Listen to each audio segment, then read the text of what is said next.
날마다 행복한 묵상 2023년 쉬운 한 번째 주 오늘은 누가복음 1장 7절에서 20절까지의 말씀입니다. 준비하라 오는 자입니다.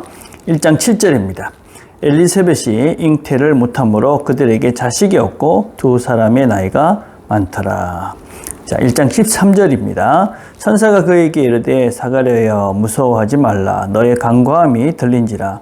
내 아내 엘리사벳이 내게 아들을 낳아주리니 그 이름을 요한이라 하라. 너도 기뻐하고 주목할 것이요 많은 사람도 그의 태어남을 기뻐하리니 이는 그가 주 앞에 큰 자가 되며 포도주나 독한 술을 마시지 아니하며 모태로부터 성령의 충만함을 받아 이스라엘 자손을 주 곧 그들의 하나님께로 많이 돌아오게 하겠습니다.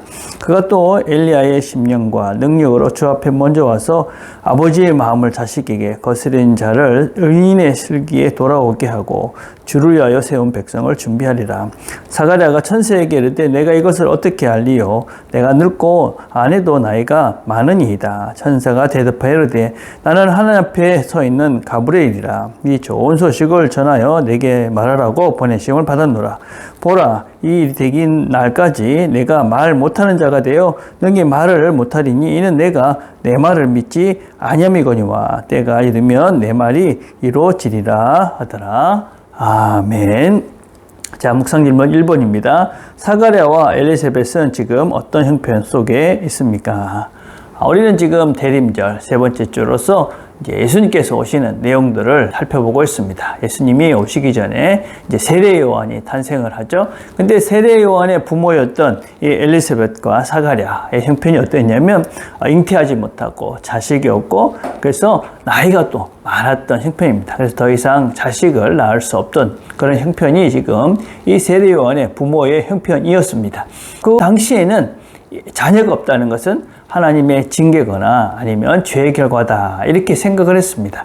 그런데 이 엘리사벳과 이 사가랴는 사실은 우리가 6절에 보면 그는 아주 하나님 앞에 의인이었고 규례와 율법을 잘 지키는 자였다 그렇게 설명을 하고 있습니다. 그래서 그는 어떤 죄 때문에 그런 것이 아닌 것이죠. 또 그것은 사실은 또 하나님의 저주도 아니었습니다. 하나님의 뜻이 그들의 삶 속에서 있었던 것입니다. 근데 그 하나님의 계획, 그러니까 오실 메시아를 준비할 세례 요한, 그것이 하나님의 계획이 있었는데 그 하나님의 계획과 어떤 것이 합해져서 이 일이 이 가정이 이루어지느냐. 우리가 13절에 보니까 무서워하지 말라 너의 간구함이 들린지라. 하나님께서 이 계획을 갖고 계셨고 그리고 사가랴의 기도 그것을 하나님께서 들으셔서 이 일이 지금 진행이 되고 있다 하는 것을 우리에게 설명을 하고 있습니다. 하나님의 계획 속에 있는 것이죠. 그런데 그게 어떻게 이루어지냐. 기도로 함께 협력할 때 하나님의 역사가 그 속에서 일어난다. 그래서 이 가정에는 사실 지금 하나님이 계획을 갖고 계셨는데 이들이 기도를 통해서 하나님의 위대한 일들이 이 가정 속에 일어나고 있다 하는 것을 우리가 볼 수가 있습니다. 자, 2번입니다. 요한의 탄생이 많은 사람에게 기쁨이 되는 이유는 무엇입니까? 오늘 본문을 보면 요한을 가리켜서 뭐라고 이야기하면 주 앞에 큰 자다 이렇게 이야기를 하고 있습니다. 그리고 예수님께서도 세례 요한을 여자가 낳은 자 중에 가장 큰 자다 이렇게 이야기를 하고 있습니다.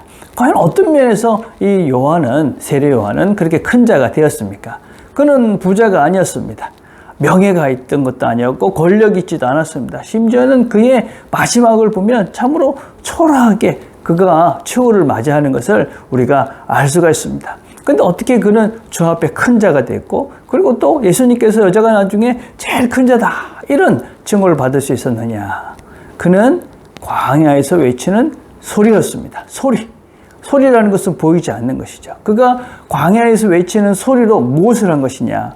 오실 예수님을 준비하고 예수님을 소개하는 그 일을 그가 감당했습니다. 그 일만 했습니다. 다른 걸 하지 않았습니다. 그는 전혀 드러나지 않았습니다. 그럼에도 불구하고 그는 주 앞에 큰 자가 되었고 그리고 그는 주님께서 예수님께서 그가 여자가 나중에 제일 큰 자다 하는 그런 위대한 아주 굉장한 칭찬을 받았습니다. 그런 사람들, 그 사람이 지금 태어났다. 그런 사람들을 통해서 어떤 일이 일어나느냐. 많은 사람들이 주께로 오는 그런 좋은 일이 난다. 많은 사람이 하나님께로 돌아오는 일이 그런 사람, 그 소리를 통해서 많이 일어나기 때문에 그는 주 앞에 큰 자가 된다. 그렇게 이야기를 하고 있는 것입니다. 자신이 없는 것이죠. 오직 하나님만 있는 것입니다. 예수만 있는 것입니다. 그런 사람은 하나님께서 큰 자다. 그렇게 칭해 주시는 것이고, 그런 사람을 통해서 많은 사람이 진정 주께로 돌아오는 위대한 일이 있는 것이죠. 그래서 그의 삶이, 그가 많은 사람에게 기쁨이 되는 귀한 삶이 되는 것입니다. 그래서 우리가 진정 주를 위해서 내 자신을 내어던지고 내가 단지 주를 소개하는 소리가 되어질 때 많은 사람이 주께로 돌아오고 많은 사람이 나를 통해 기쁨을 얻는 삶이 된다. 자, 3번입니다. 사개라는 왜 말을 하지 못하게 되었습니까? 천사가 와서 너희가 지금 자녀를 알 거다. 그렇게 이야기를 하니까, 저도 나이도 많고, 내 부인인 엘리사벳도 나이도 많은데, 무슨 자녀를 낳겠습니까? 그렇게 이제 불신을 하는 것이죠. 그러니까, 가브리엘이 너는 당분간 말을 못할 것이다. 그렇게 이제 말씀을 합니다.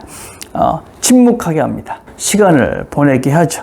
우리가 삶 속에서 우리가 이해할 수 없는 형편, 또 어떤 면에서는 불신의 시간이 있을 수 있습니다. 근데 그런 불평과 불만과 불신을 막 토로하는 어리석은 사람들이 있습니다. 그럴 때 침묵하며 시간을 보내야만 합니다. 그는 기도했습니다. 그리고 말씀대로도 살았습니다. 그런데 지금 형편을 보니까 기도하고 말씀대로 살았지만 여전히 그에게는 불신의 그런 여지가 여전히 있는 것입니다. 우리가 아무리 신앙이 좋다고 해도 여전히 우리가 어떤 한계가 있고 또 우리가 이해할 수 없는 영역들이 반드시 있죠. 그럴 때 침묵하며 그리고 기다리는 것이죠. 침묵하고 기다리면 하나님께서 일하시는 것을 우리가 볼 수가 있는 것이죠. 그래서 우리가 하나님께서 일하시는 그것을 기도하면서 침묵하면서 기다리면 하나님께서 일하시고 역사하시는 것을 우리가 어느 순간에 보고, 그래서 그 일을 통해서 우리 모두의 삶 속에 기쁨이 되는 날을 우리가 볼 수 있게 된다. 그렇게 이야기할 수 있습니다. 오늘도 주님께서 오시는 날들을 우리가 준비하고 있습니다. 그날을 기대하시면서 혹시 지금 이해 안 되는 형편 속에 있을지라도 침묵하며 기도하며 그때를 기다릴 수 있는 저와 여러분이 되시기를 간절히 바라겠습니다. 오늘 우리 함께 드릴 기도는 어떤 형편 속에서도 믿음으로 주를 기대하는 믿음이 되도록 기도했으면 좋겠습니다. 기도하겠습니다. 하나님 아버지 감사합니다. 오늘도 함께 말씀을 들었습니다. 주께서 오실 날을 준비하고 있습니다.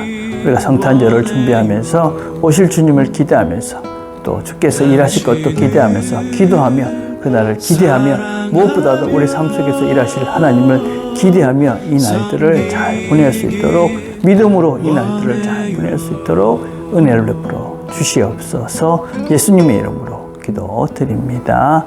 아멘.